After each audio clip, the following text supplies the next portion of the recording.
Greetings. My name is Mr. Cooper, and this is the supply of money.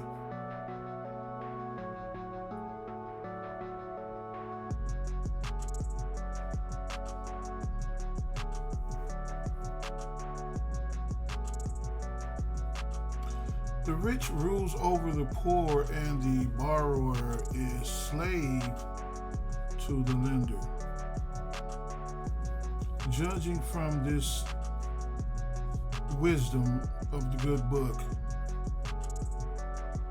one can conclude that the United States and the citizenry at large is a slave to the Federal Reserve banking system due to the fact that we borrow money from the central bank, and that the United States does not have any money of its own. If it did, it wouldn't borrow from the Federal Reserve.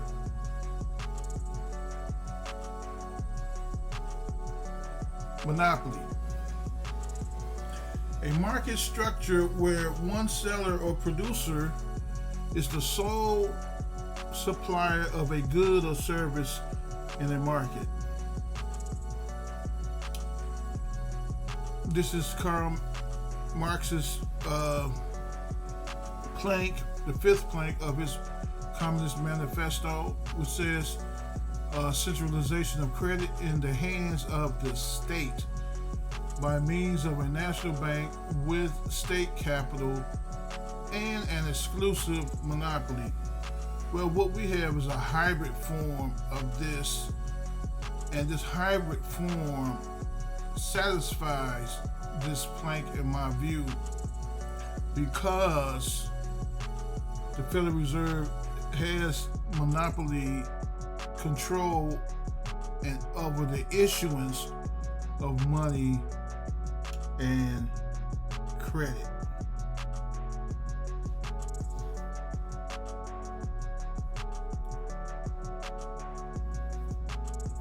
This quote is attributed to Napoleon Bonaparte.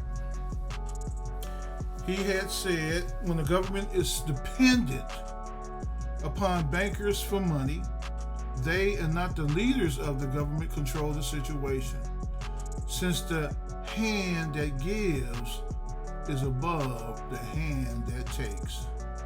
Money has no motherland. Financiers are without patriotism and without decency. Their sole object is gain.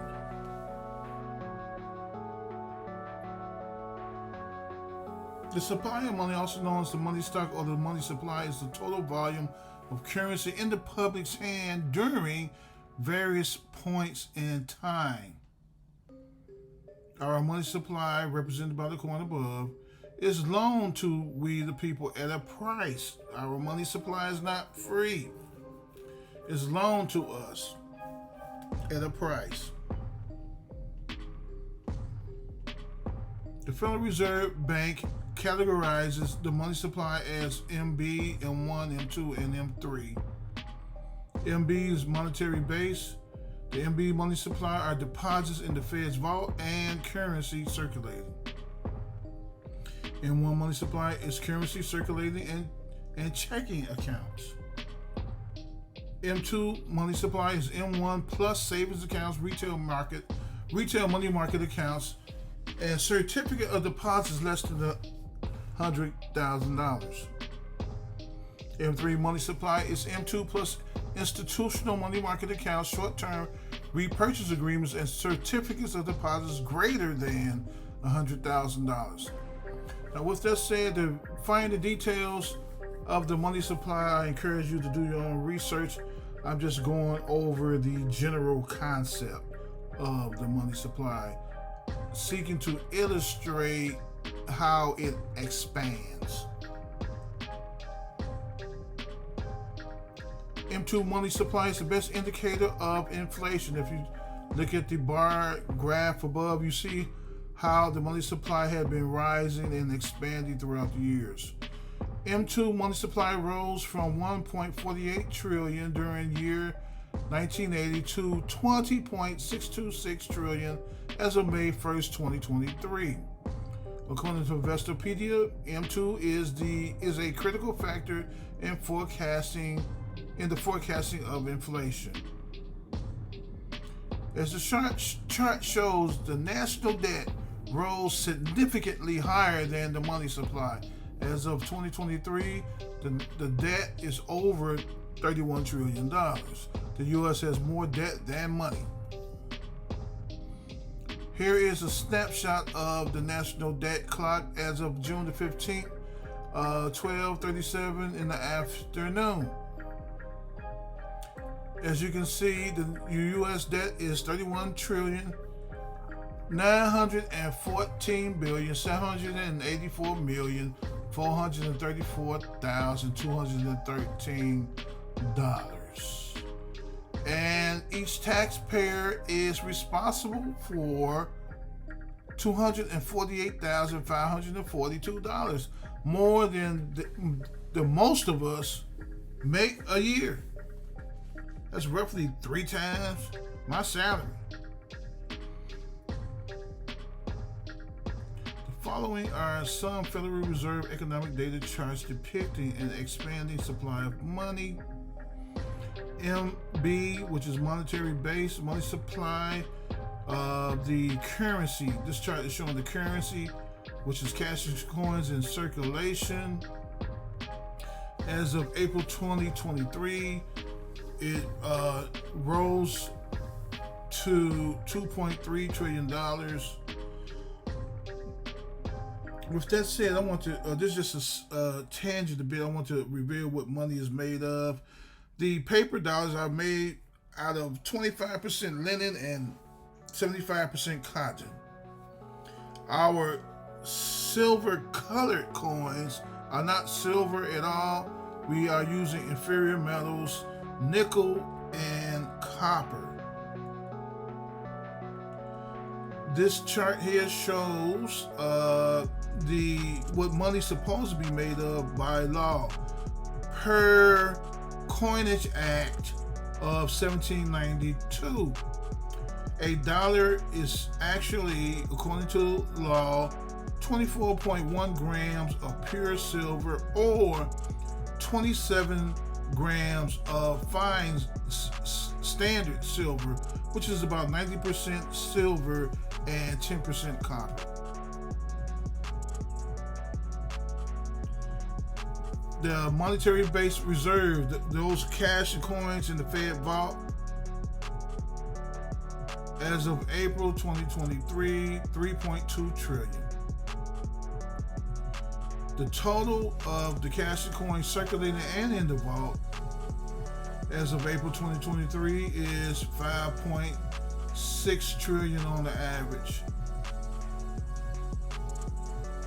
Now, M1 money supply, which is non-vault cash and coins and checking accounts, a $18.629 trillion as of April 2023.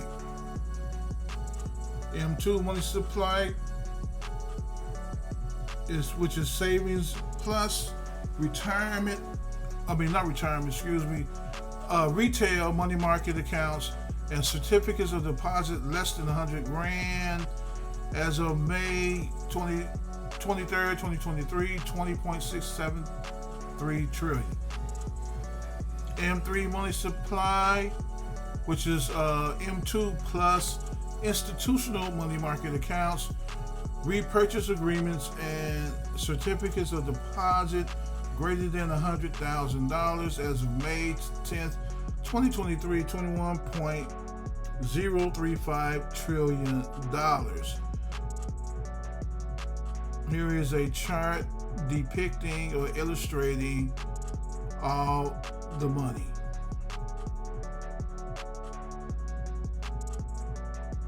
To reiterate, the supply of money or the money stock is the total volume of currency in the public's hand at different intervals in time. What you saw was evidence given by the Federal Reserve economic data showing an expanding money supply since 1959. This chart here shows how the money enters the economy, by what policies that is. The Federal Reserve practices or utilizes monetary policy. The U.S. government implements fiscal policy. When the Federal Reserve wants to expand the money supply, it lowers interest rates. When it wants to contract it, it raises interest rates. When the U.S. government wants to expand the money supply, they spend into the economy. When they want to contract the money supply, they spend less, if at all. Federal Reserve expansionary monetary policy, which is lowering interest rates, also known as quantitative easing as of late, causes an influx of dollars into the economy, which eventually results in inflation, what we're undergoing presently. When interest rates are low, the government as well as corporations and other businesses tend to borrow money. Here are some examples of the IOUs, bills, notes, and bonds that the government issues to the Fed or other investors to raise capital. Bills, notes, and bonds. Bills mature within 4, 8, 13, 26, or 52 weeks. Notes mature within 2, 3, 5, 7, or 10 years. And bonds mature within 20 or 30 years. They are all IOUs, just different maturation dates. The Federal Reserve can and does create money, and it can and does use that money to buy government bonds. That's what the Fed did during the Great Recession of 2007 to 2009, and that's what it's doing now. So bills, notes, and bonds are generally IOUs, or all of them can be considered as bonds.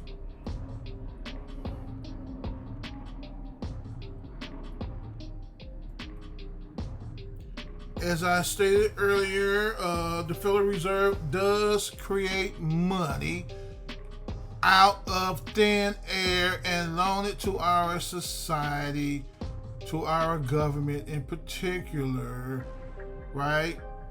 And the government in return issues IOUs stating, I owe you the principal plus interest. Now we know through algebra that principal plus interest, P plus I, is greater than P. Therefore, where is the interest money? Where is the interest money that's in circulation?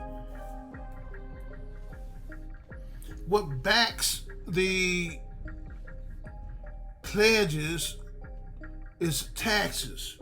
Without taxes, we cannot pay the Federal Reserve their money that they create out of thin air.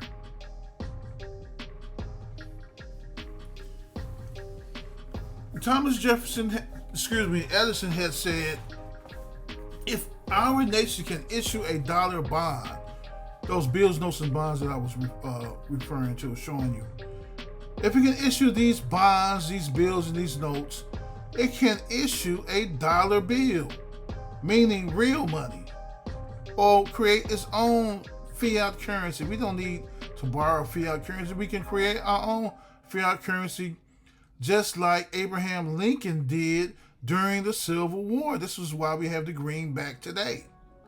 This is what Thomas Jefferson is alluding to. He said the element that makes the bond good makes the money good also. Our greenbacks, our own greenbacks. Not having the name Federal Reserve Bank on it or Federal Reserve. It just says U.S., United States of America. If we were to use our own money. The difference between the bond and the bills is the bond lets the brokers collect twice the amount of the bond. It is absurd to say our country can issue bonds and not currency. Both are promises to pay. the U.S. national debt, as of June the 15th, 12:37 in the afternoon. Here I'm showing you the tax revenue that we, the people, issue or surrender to our government so they can pay the interest. Okay, the budget deficit is $1.6 trillion. So to cover this budget deficit, we either have to raise taxes or borrow money. As the national debt continues to rise, and that national debt is pure interest. That does not exist. How can you pay back something that does not exist? The interest on the debt is $600 billion. What's going to cover this? Taxes. So if the government borrows from the Fed, that expands the money supply, and interest can continue to rise. If it raises taxes, right, that will hurt a lot of people. The economy will contract, right? That's contractionary policy. So we caught between a rock and a hard place. The money supply consists of the principal only, which in its entirety had been borrowed into circulation. A percentage, if not the entirety of the principal, must serve as interest. This has dire consequences. This chart here reveals interest of $31 trillion. That's the national debt. The national debt is pure interest. It's greater than the M2 money supply of $20.673 trillion by $10.33 trillion. Notice the chart. The interest swallowed up the money supply. Presently, 2023, we're experiencing a contraction of the money supply due to rising interest rates, seemingly the first time in the Federal Reserve monetary history. And here is the M2 chart. Notice the decline in the M2 money supply.